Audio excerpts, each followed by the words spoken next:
안녕하십니까. 오늘은 두통, 허리 통증, 허리 디스크 문제, 또 머리가 무거울 때 두중감이라고 그럽니다. 이 부위를 두개골 치료를 위해서 해소하는 방법을 소개하도록 하겠습니다. 이 테크닉은 SOT의 카테고리 3에 나오는 두개골 치료법입니다. SOT는 SOT 강연하면서 설명드렸습니다만 카테고리 1, 2, 3로 분류를 하죠. 그래서 가장 몸이 안 좋은 사람은 카테고리 3가 되는 거고, 또 거기서 카테고리 2로 업그레이드 시켜야만이 몸이 더 좋아지고요. 또 그 다음에 카테고리 2의 분이 카테고리 1으로 되면 몸 더 자연 치유 능력이랄지 면역력이랄지 높아지면서 건강을 도모할 수 있죠. 그래서 SOT는 그런 관점으로 치료를 합니다만, 각각 카테고리 1이나 2나 3에 있는 각 테크닉 하나하나를 가지고 대증요법으로서도 카테고리 분류 없이 활용할 수가 있죠. 오늘은 그 하나로서 두개골 치료하는 방법을 소개하도록 하겠습니다. 이 베이직 3는 카테고리 3인 사람이 카테고리 과정에 여러 가지 테크닉을 활용해서 치료를 한 다음에 마지막으로 베이직 3 테크닉을 해주면 카테고리 2로 변화하게 되죠. 우선 여기 그림을 보면 이게 이해할 수 있겠습니까? 이 부위가 두개골입니다. 창면에서 본 것이죠. 위에 두정부. 그래서 이건 코, 그리고 오른쪽이고 왼쪽이 되겠죠. 여기에는 전두봉합이고 시상봉합, 람다봉합이라고 그러죠. 그런데 두통이나 허리 통증, 또 머리가 무거울 때 허리 디스크 문제가 발생할 경우 이 부위가 부풀어 오거나 통증이 발생하는 경우가 꽤 있습니다. 시상 봉합 쪽에 이 부위 밑에는 상시상 정맥동이라고 해서 정맥혈이 흐르고 있죠. 그런데 거기에 그런 영향을 받아서 이 부위 어딘가에 통증이 존재하죠. 그 통증 부위를 촉진을 해서 찾아내죠. 그리고 그 통증 부위를 치료를 해주면 이런 두통이랄지 허리 통증 이런 부위들이 없어지는 거죠. 그래서 이 부위는 관상봉합이죠. 관상봉합은 보통 자기 수근부로 이렇게 눈썹 부위에 이렇게 가볍게 됐을 경우 이 손끝이 닿는 곳이 이 부위죠. 대부분 거기서 한 가운데 이렇게 찾아가면서 하는 거죠. 그래서 이거를 풀어주는 방법을 소개하도록 하겠습니다. 그럼 직접 데몬스트레이션을 해보도록 하겠습니다. 베이직 3의 테크닉 두개골 치료를 하려면 이렇게 내 혼자는 바른 자세를 취해줍니다. 제가 이제 두개골을 하기 때문에 제 입김이나 입냄새랄지 나가면 안 되겠죠. 또 입김 이렇게 나가면 굉장히 싫어하죠. 그래서 제가 마스크를 썼습니다. 아니면 이렇게 돌려서 해야 되는 경우들도 있고요. 그래서 먼저 시상봉합의 통증 부위를 찾아냅니다. 그래 보면 손을 이렇게 수근부를 대고 이렇게 손가락 끝이 닿는 부위가 관상봉합 쪽이죠.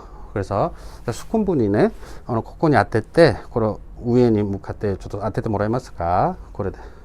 자, 이분은 손이 좀 커서 좀 그럽니다만, 예, 있어요. 이 부위가 관상봉합 쪽이죠. 그리고 여기가 시상봉합입니다. 그래서 코 부위에서 쭉 올라가서 이 부위의 가운데 이렇게 찾아내는 거죠. 이렇게.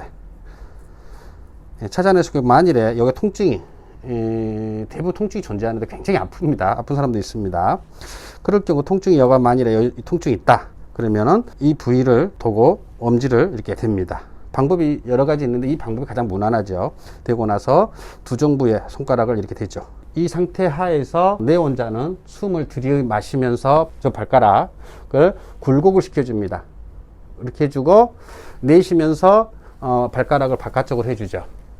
이때 숨을 들이마시면서 해줄 때 저는 손을 이렇게 통증 있는 옆에 부위 경결이 있는데요. 그 부위를 이렇게 살짝 풀어주죠. 바깥쪽으로 이렇게. 이 그림에서 보면 이렇게 바깥쪽으로 당겨주죠. 그리고 숨을 내쉴 때는 그대로 이완시킨 상태로 유지합니다. 이걸 3회 반복을 하죠. 그렇게 되면 나중에 이 통증이 줄어들죠. 그렇게 되면 시상봉합이 이완이 많이 됐구나. 그래서 통증이 굉장히 줄어들고 효과적입니다. 직접 한번 해보겠습니다. 그럼 만일에 이분은 통증이 없으니까 이따이 도쿠로 아리마스까? 나이 됐을까? 있다고 생각하고 한번 해보겠습니다. 여기 있다고 치면 여기에 입을 이렇게 대죠. 숨을 들이마시면서 발목을 이렇게 자기 쪽으로 당겨주세요. 이렇게 수이 나가라. 자, 이때 보다 그럴 경우 나는 이렇게 손을 이렇게 당겨주죠. 하이때 보다 내쉴 때는 그대로 따라가지고 그 다음에 다시 이끼 쓸 때 손을 때 다시 당겨주고요. 이 부위를 하이 때 내쉴 때는 그대로 유지하고 풀어주고요. 이완시켜주고. 그 다음에 모이카이. 이끼스타 유꾸리꾸리네. 천천히 하세요. 이렇게 당겨주면서 내쉬고. 이 있어요. 소리에 나중에 이제 확인해 봐야죠. 이 통증이 줄어드는지, 경결이 없어지 통증이 줄어드는지. 그렇게 되면 경결이 줄어들면서 통증이 사라질 경우, 이럴 경우는 제대로 두개골 치료가 됐다. 봉합이 이완됐다. 라고 보는 거죠. 굉장히 효과적이고요. 가장 좋은 방법은 이제 뇌척수액이라고 해가지고 CSF라고 그러죠. 뇌척수 흐름을 알고 그 흐름에 맞춰주면 더욱 효과가 있죠. 뇌척수액은 1분에 6회에서 12회 파동을 걸면서 생성 배설을 하죠. 그래서 이렇게 리듬을 가지고 있죠. 6회, 1분에 6회에서 12회 이렇게 이런 식으로. 그래서 그거를 활용할 경우 더욱 효과가 있는데 초보자일 경우는 이제 굉장히 어렵고요. 그래서 호흡을 맞춰가면서 숨을 들이마실 때는 당겨주고 내쉴 때는 그대로 이완시켜준 상태에서 하는 거죠. 단순하게 보이면서도 처음에 익숙해지는데 시간이 걸리겠지만 굉장히 효과적입니다. 머리가 아플 때나 두통, 허리 통증, 허리 디스크 있을 때 활용해 보시기 바랍니다. 감사합니다.